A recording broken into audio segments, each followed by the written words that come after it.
ҳамлагари овозадори тими миллии Португалия ва бошгоҳи Манчестер Юнайтед Криштиану Роналдо расман ин бошгоҳи футболи Англияро тарк кард.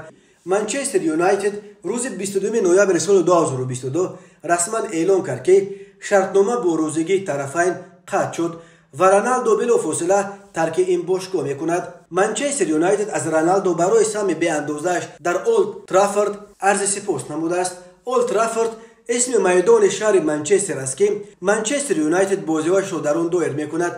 Роналдо дар маҷмӯъ дар ҳайати Манчестер Юнайтед дар 346 бозӣ ба майдон баромада 145 гол задааст.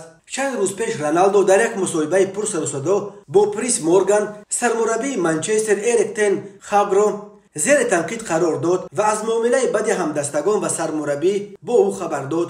Инчунин Роналдо дар ин мусоҳибааш аз ақибмондагии ин бошгоҳ интиқод кард ва гуфт Реал ва Ювентус як сару гардан аз Манчестер баланданд ва сату сифати ин бошгоҳ хеле паст ва кӯна шудааст. Пас аз ин мусоҳиба расонаҳо навиштанд ки Манчестер Юнайтед қасди шикоят ба додгоҳ дорад ва аз Роналдо хостааст ба пойгоҳи бошгоҳ барои тамрин наояд. Ҳоло Роналдо барои иштирок дар ҷоми ҷаҳонии футбол дар ҳайати тими миллии Португалия дар Қатар қарор дорад.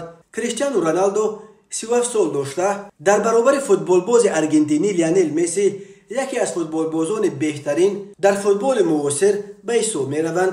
ӯ дар ҳайати Манчестер Юнайтед аз соли 2003 то 2009 ва аз соли 2021 то эндан бозӣ кардааст. Роналдо ҳамчунин чандин сол дар ҳайати бошгоҳи Спортинг, Реал ва Ювентус низ бозӣ кардааст.